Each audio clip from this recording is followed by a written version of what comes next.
정치를 하는데 뭘로써 한다? 덕으로써 한다. 그죠? 덕으로써 하는데 그래서 덕치를 기본적으로 표현하는 겁니다. 그래서 성인지 덕이요 성인지 도라고 하는 것은 바로 이 큰 덕으로서 대덕이라고 표현할 때는 하늘을 표현할 때 우리가 대제라 건원이여라고 해서 하늘은 대로 표현했죠. 그래서 하늘처럼 하늘이라고 하는 것은 내가 어떤 놈 밉다고 저쪽은 그늘지게 하고 그런 게 없죠. 해를 비춘다 그러면 두루두루 고르게 비추는 겁니다. 그래서 그러한 하늘이 고루고루 온 세상을 조림이라고 표현하는 거죠. 조림. 어려운 말도 조금씩 이제 공부하셔야 되는 거죠. 하늘이 밝게 비추어서 다다른다, 이른다라는 겁니다. 그 하늘이 두루두루 밝은 빛으로서 세상을 비춰주듯이, 그래서 조림이라는 거죠. 비춰주듯이, 자, 저 위에 계신, 다시 말해서 세상의 중심에 서서 백성들을 다스리는 그 군주는 뭐로서? 대덕으로서, 하늘과 같은 그러한 큰 덕으로서 세상을 두텁게 교화시켜야 된다. 대덕이라고 하는 것은 바로 하늘의 그 덕으로서, 돈화라고 하는 것은, 땅이라고 하는 것은 두텁기 때문에 만물을 다 실른다 그랬죠. 돈이라고 하는 것은 곧 뭐냐면은 땅의 도를 표현을 하는 겁니다. 그러니까 대덕돈화라라고 하는 말 속에는 뭐가 들어가 있느냐? 하늘과 같은 덕과 그 다음에 땅의 덕으로서 모든 백성들을 어떻게 한다? 교화시킨다, 덕화한다라고 이렇게 표현하는 거죠. 그러니까 대덕돈화라는 말을 두 글자로 줄이면 그냥 뭐예요? 덕화가 되는 거죠. 덕으로서 두루두루 세상을 다 백성들을 교화시킨다라는 뜻입니다. 대덕돈화라는 말은 또 어디서 나오느냐면은 중용에 나오는 말이에요. 자, 군자의 덕에 대해서 소덕은 천류요. 작은 덕은 냇물이 흐름이고, 냇물의 흐름이라 그랬는데 냇물이 흐르는 것과 같고, 대덕은 돈하라 이렇게 된 내용이에요. 대덕은 돈하라.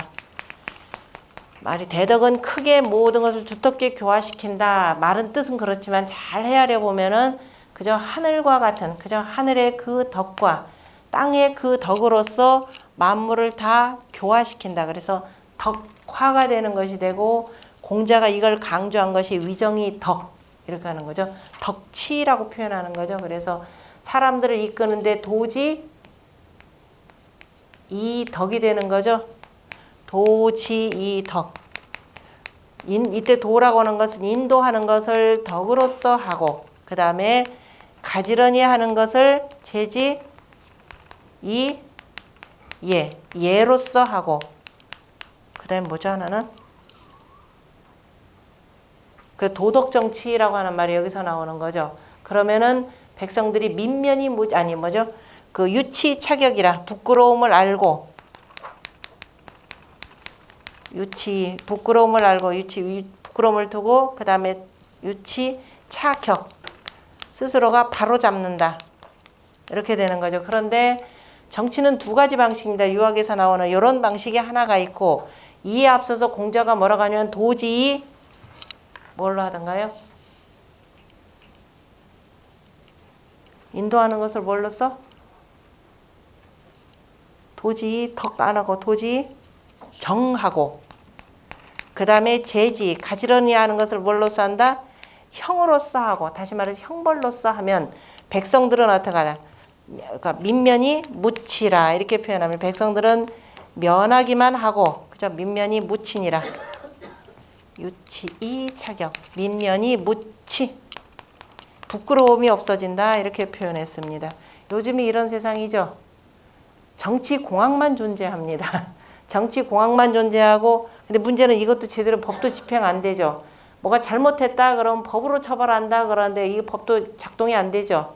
유전무죄. 변호사 잘 쓰면 그냥 빠져나오게 됩니다. 없으면 그냥 그대로 깜빵 살고 사는 것이 되고, 그러다 보니까 사람들은 수단과 방법을 가리지 않고 법망만 피하면 돼요. 그래서 백성들은 면하기만 하고, 그리고 나서 잘못해도 뭐예요? 내가 뭘 잘못했는데 내가 언제 법 어겼어?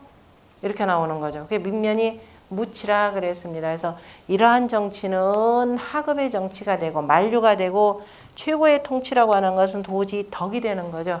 요즘에는 이 기준 자체가 아예 없어져 버렸으니까 최소한 정치라도 하고 법 집행이라도 제대로 되면은 가장 훌륭한 사회가 될 텐데요.